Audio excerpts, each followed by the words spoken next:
What's up, family? It's your girl D Ray, the Divine Relationship Alchemist, helping you heal your relationship with self to heal your relationship with others. I am back to talk about my philosophy on spirituality and how spirituality compares to religion. And when I think about my philosophy, I'm forced to think about my why and my how. Like, how did I get to this point? And how did I get to living my life in a spiritual manner rather than a religious one. The first, I gotta get into a little bit of why I'm on this spiritual journey and how it happened. And so, ever since I was a kid, I was always connected to spirit. I was always receiving spiritual channels. Didn't know that that's what it was, but I was always connected, and I was always the friend that was deep.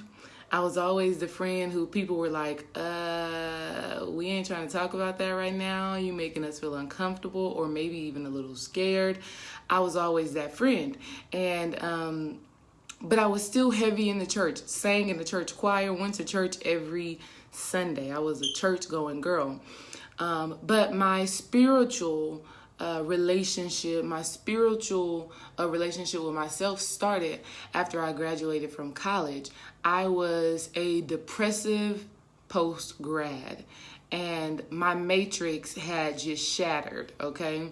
And how it happened was I had graduated from college, I played college volleyball, and I just knew that I wanted to continue pursuing professional volleyball. And so I did that, went overseas to play volleyball, made it on the team, was quote unquote living my dream, so I thought, but something in me was very unsettled with staying there, and I ended up leaving. At the beginning, before the season even really jumped off. I ended up leaving and coming back home, and I was afraid, really. I was in a whole new country. I had my own apartment. I was just alone, and I was not used to that, and I had experienced a lot of fear, and so I decided to come home. And when I came home, I was so mad at myself that I did not complete this mission that I thought was for me to complete out of my fear. So my whole matrix had shattered because it was like, look, this is the life you wanted to live. You want to be a professional volleyball player. Now you get the opportunity and you leave. What are you doing? So that's how my ego was kind of talking to me. But then we have to realize the law of polarity. What you think is bad is good, and what you think is good has some bad to it. And so I had to realize that. But when I came home from overseas, I was just a mess, okay? And this is a transparent post. This is a very vulnerable post because I'm going to tell you it all, right? And so I came home and I was an incessant negative thinker. My thoughts were predominantly negative, and I was never that way. I was always the light of the party. I was always the person shedding some light and being positive and finding the good in all situations, but I was negative. And this negativity, I wasn't used to it, and so I turned to things like smoking weed. Yes, vulnerable moment, right? And I would just hit a pipe or something like that to give me that boost, that raise in vibration, because I was really not feeling like myself. And this is also why I take it seriously when people do have addictions, because I know what that is. Like, it's not just, you're just smoking weed just because. No. There's something in you that is lacking, and this drug or alcohol or food is filling that void. And I didn't realize it until I tapped more into my spirituality. So at that time when I came home, I was going to church like crazy, a very well-known church here in Houston. And I was going, and I was trying to find hope and trying to find healing in this church that so many people had talked so highly of. And by way of the law of polarity, there were some good things that I was learning in the church. I was learning about the power of my mind. And at the same time, I realized the vampiric energy that was in the church. Okay, what do I mean? So I had manifested my car while I was at that church. I was going hard. I'm like, look, I'm tithing because I'm going to manifest something. And I did. So that was what I realized. That's how I realized the power of my mind. If you put your mind to something, you put your emotions to something, you can manifest it. So I realized that in the church, and that was the good. But the not so good was I was at Bible study one Wednesday, and a lot of people were like shouting and catching the Holy Ghost at church. And I could just feel this energy hovering over everybody in the church and just sucking up the energy, right? Just sucking it up. And this energy was not giving back. So it was a one-way relationship. It was like take, take, take, take, take. And I'm in the church and I'm just feeling this, and I'm just like kind of amazed that I'm having this extraterrestrial experience. Like I'm just looking around, seeing everybody shouting and praising. And I just felt this energy hovering over the church, just pulling, vampirically, right? Sucking the life force and the energy out of the people who were praising. I know some of my church people, y'all ain't gonna like that. Y'all ain't gonna want to hear that, but that's what I felt, and that's what it was, all right? And so that was just the first experience that led me to be like, okay, first of all, I'm still turning to something outside of myself to feel better. I'm going to church, and I still feel depressed. I still feel a mess. I still don't feel like myself. And then another thing that happened that really kind of shattered my whole matrix and made me be like, okay, I got to figure something else out.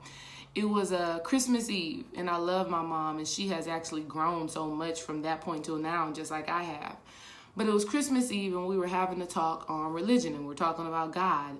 And at this point, I have already made up in my mind that God is inside of me. I am God. God and I are one. And so I'm telling that to my cousin, who is a very open-minded young man. And my mom and my grandma and my auntie, they all hear me saying that. Oh my goodness. When I tell you they chopped my head off, honey, they took what? They went off on me. It ended up being a shouting match. Like it was violent how we were talking to each other on the basis of religion and where God resides. If God is outside of you or if God is inside of you. I'm telling them, I'm like, look, is it not written in your law that ye are God? That's what I read in the Bible, and that's what I'm learning right now, because I'm going to this church and I'm feeling this energy take away, and I'm not feeling filled up. I'm not feeling better. My life is still spit. Okay? And so when these three women, aunt, grandma, mom, when they totally tore my head off and left me totally shattered, I had to just leave the house crying, and this reinforced energy of I cannot express myself, I can't be who I am, this is a problem. And that's when I realized, like, all right, it's not all it's worked up to be, because if this religion was really what it what people try to make it seem like it is, my grandma, my mom, and my auntie would not be tearing me down right now for feeling like I commune with God from within.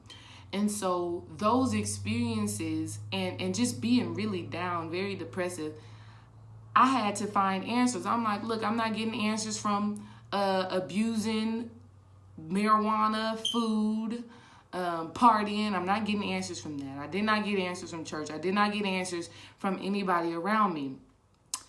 Google. Right? Got on Google, how to stop negative thinking. And some of the first things that came up was meditation. And so I started meditating. I started listening to guided meditations. And the rabbit hole just opened up, and I just went all the way down it. I just went all the way down the rabbit hole. And that meditation opened up my mind to so much. The negative thinking stopped. Okay, I found all new light, all new happiness, just pure joy, from just being. I found that. And so my philosophy is we cannot be afraid of the unknown. If your spirit, if your soul charges you to become inquisitive about something, to ask a question, don't fear the answer. That's the problem with a lot of people. They fear the answers that they're going to get from the questions that they seek, or the questions that their spirit really want them to answer. They fear it because their matrix is going to be shattered. Their ego is going to be shattered. What they think they know, who they think they are.